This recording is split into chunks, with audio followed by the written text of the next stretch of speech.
The fabric of Downton is infiltrated by the tendrils of the war, and he doesn't shy away from that, albeit in a, it's still an entertaining family show.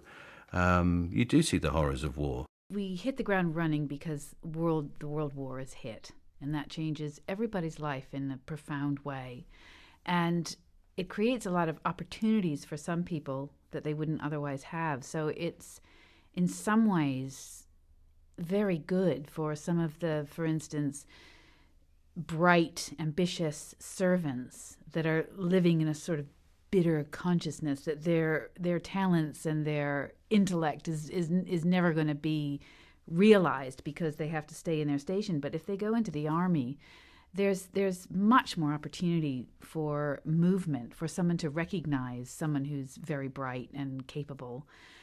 So it opens up doors for some characters. I think the art department on this show are absolutely superlative, and it was really brought home to me this sense of this whiff of authenticity that is manufactured but that we're aspiring to. Is each time I open a newspaper in a breakfast scene, it's the correct date. I mean, it may not be the actual day, but it's the right month, the facsimile of the paper. And it really hit me when we were doing an episode set in 1917. And we were just gearing up for the scene, and I was, next to an advert for Wing Carnis or, some hair curling tong device. And then on another page there was a sort of, British minister's report on his verdict on it, and then the Russian official saying that this had to be done. And you thought, this is today's news. This is, it's a seismic event in world history, and it's in today's news next to an advert for, Thompson's Brassieres or something. And it made it come home very, very vividly. It's not going to change the way one does a scene, but it just informs something, something better than it had being a blank page and you having to pretend.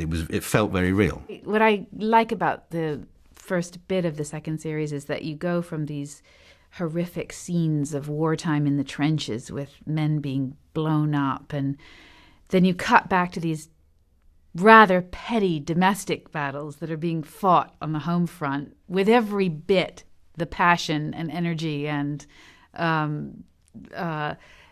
commitment that the battle is being fought in France. So it's interesting to see the juxtaposition of the two wars. Because I think you can watch Downton Abbey and feel smug about the fact that you're learning something about history that is true. I mean, as true as it's possible to know what happened in 1918. And there's every effort made to be accurate about everything so that you can feel smug that you're actually learning something